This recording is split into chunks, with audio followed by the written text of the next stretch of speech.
Hey y'all, it's Maddie from the Itty Bitty Homestead Committee. A lot of people are looking at getting into meat rabbits right now, and there have been a lot of questions on my TikTok as to whether someone should get a purebred rabbit or a meat mutt. So let's hop into that discussion.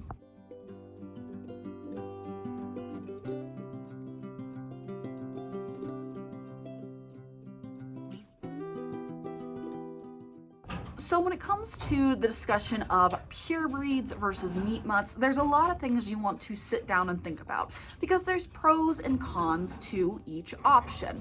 There's also questions of what do you want to do besides raising meat? Do you want to focus on pelts? Do you want to focus on fiber? Are you looking at getting into showing one day? What other purposes are you looking at for your rabbits?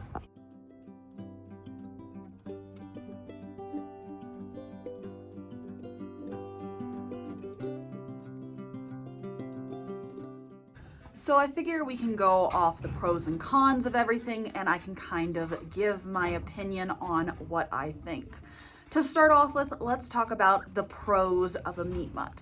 To begin with, meat mutts are normally much cheaper. So if this is just something you want to try and you don't want to look at getting some really expensive animals, check out your local Facebook market group, Craigslist, see if there's anyone selling meat mutts in your area. Normally they'll run you anywhere from $5 to $50 for a meat mutt, and they're going to be cheaper in most cases than your purebreds. Along the same lines, meat mutts are going to be easier to find. It's very easy to hop on to Craigslist and see meat mutts. And a lot of times they're going to be a meat mutt of a New Zealand or Rex quality. They're going to be your bigger animals normally, but we'll get back into that. If you're just raising for meat, you don't necessarily need a pedigree. You don't need to focus on that if you don't want to. You can look at the animal that is in front of you. And along the same lines, if you're not really caring about what you have, you can play with all of the colors when it comes to meat mutts. A lot of meat mutts come in harlequin or they come in chocolate and lilac, and you have more freedom to kind of play with those coats and those colors, and you cannot follow any rules when it comes to color crossing, and you can get all kinds of really cool animals in your barn and have a little Pokemon moment of gotta catch them all.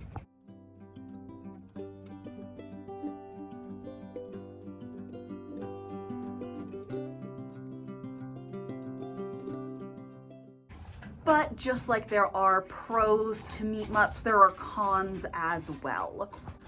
A lot of meat mutts are just a gamble. Because it's not a specific breed and people can kind of throw what they want into it, there's more of a gamble of how fast they're going to grow out. You don't know what their feed to meat to bone ratio is, especially when they are mixing in giant breeds. We also look at quality. It's really hard to find a good quality meat mutt that grows out like a commercial type rabbit. And because a lot of these guys don't have pedigrees and they don't have a lineup of what to expect, we don't really say, oh, this rabbit should grow out to this size by this standpoint. So that's kind of the cons when we look at meat mutts. And there's also the standpoint of meat mutts are harder to sell. They're not necessarily easy to get out of when it comes to being unique within an area. It limits your market, especially when we're looking at size, because a lot of people don't want them as a pet size rabbit. You also take out a complete section of marketing, because a lot of people who are looking for purebred rabbits, either for their self and their own self-consumption, but also people who are looking at going to show, because that's a big market in and of itself. But we'll talk about that more when we get into purebred rabbits.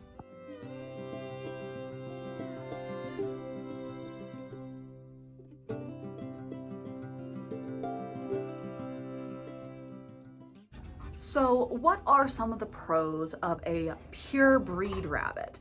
For one, you're going to have an easier time selling a purebred rabbit compared to a meat mutt. And that's because it opens up a larger market for you. Like I was talking about on the cons of our meat mutts. It's going to open up 4-H, it's going to open up FFA, it's going to open up showing to you. And that also gives you the possibility to get into those things yourself if in the future you decide that you don't just want to raise for meat, but you also want to get into showing. It skips a step for you and puts you right there.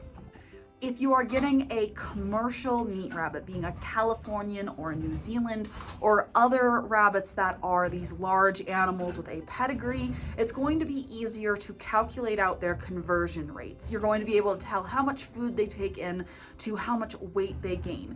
And just along those lines, if you get a well-renowned breeder who keeps pedigrees, you'll be able to say, okay, my rabbit should be growing to 5 pounds by 8 to 10 weeks. Just like if we're looking at our breeds, we know, okay, they're going to be 10 pounds as a senior by 6 months or 7 months or 8 months.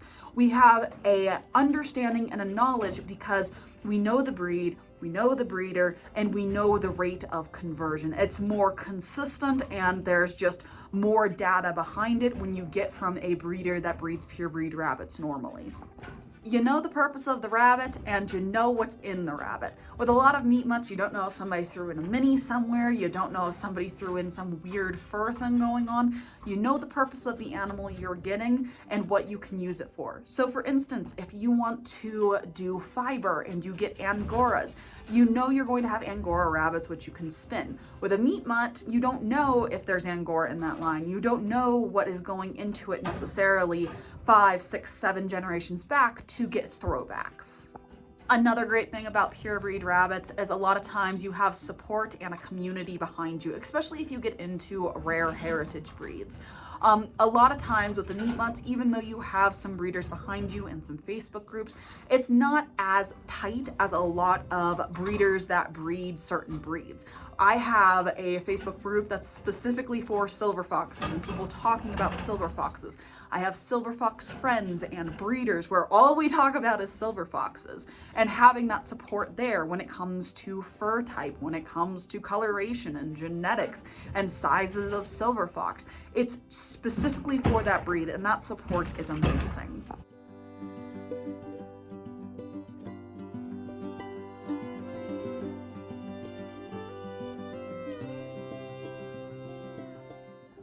But let's talk about the cons of purebred rabbits, because there are some.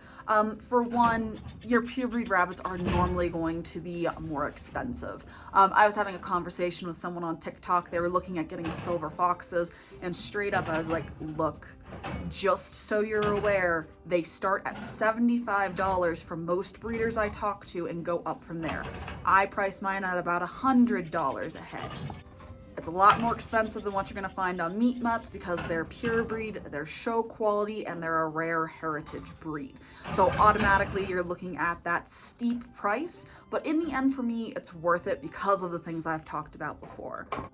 Purebreds, especially good quality, are harder to find than meat mutts. You're going to have to do some searching. You're going to have to hop onto the ARBA site, or you're going to have to go to shows, or you're going to have to talk to fellow breeders to try to find good quality purebred rabbits. Because sometimes you can find them on Facebook and sometimes you can find them on Craigslist, but it's more difficult than finding crappy quality purebreds or finding meat mutts. You're going to have to be more strict in your breedings, especially if you're looking at selling these animals for show or opening that market. You're going to have to breed to the SOP and pay attention to that, because a lot of people, they get purebreds and they want to sell them, but they don't continue to breed that quality. They aren't breeding to the SOP, and then your quality of stock goes and drops down, and they're harder to sell. So you have to be more strict with yourself. A lot of times you don't get to breed the fun colors either. And then finally, I've been accused of this before, people who breed purebreds can be a bit snobbish. And this just comes with a lot of discontent within rabbit groups, but a lot of times you'll hear that, oh my gosh, people who purebred rabbits, they're so snobbish, da da da da. I haven't found that to be true. A lot of times people are just passionate, especially when they have a rare heritage breed, to continue on with those lines and improve them. But it can come off a certain kind of way when it comes to purebreds.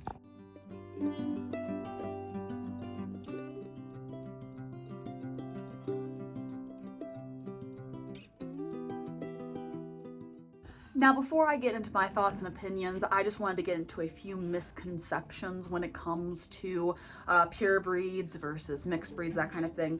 You hear a lot about hybrid vigor when it comes to the mixed breeds, and in my opinion, that's kind of a load of crock. A lot of times what happens is you get people who they are very focused on breeding larger rabbits with the hybrid vigor, so they focus on that.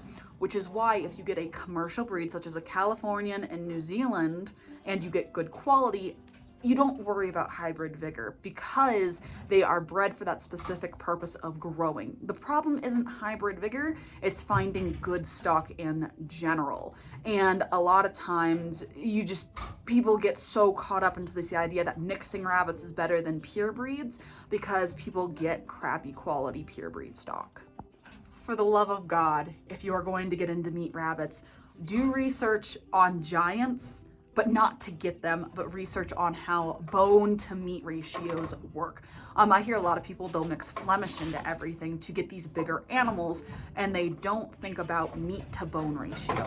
Flemish giants get huge. They're slow growers and their bones grow first. So if you're looking for a stew rabbit and you're looking to use those bones, perfect. But if you're looking for a nice meaty rabbit, look into commercial breeds such as Californians and New Zealands.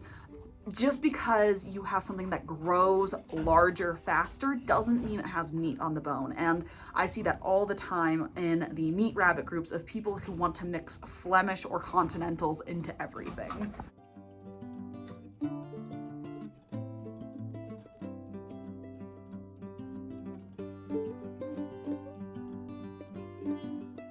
So looking at all of these pros and cons, what do I think you should do? And this is my opinion. Take it, leave it, put it in your toolbox, whatever you want to do. If you are just getting into rabbits, you're just trying it out, find what you can find for decently cheap. Find a meat mutt trio that is good quality that you can play with, that's only going to cost you $50 for 3 rabbits, if you can. Play with it for, 6 months, a year. See if you really want to get into rabbits. And then if you do, it's totally worth it to make the jump into purebreeds. And if you want to start out with purebreeds, that's great. But if you start out with meat mutts and you start off with a cheaper, good stock, you'll be out less if you decide that you can't breed rabbits, you can't butcher themselves out, or you don't like it. But again, the purebreeds are totally worth it. And if you want to do that, go for it.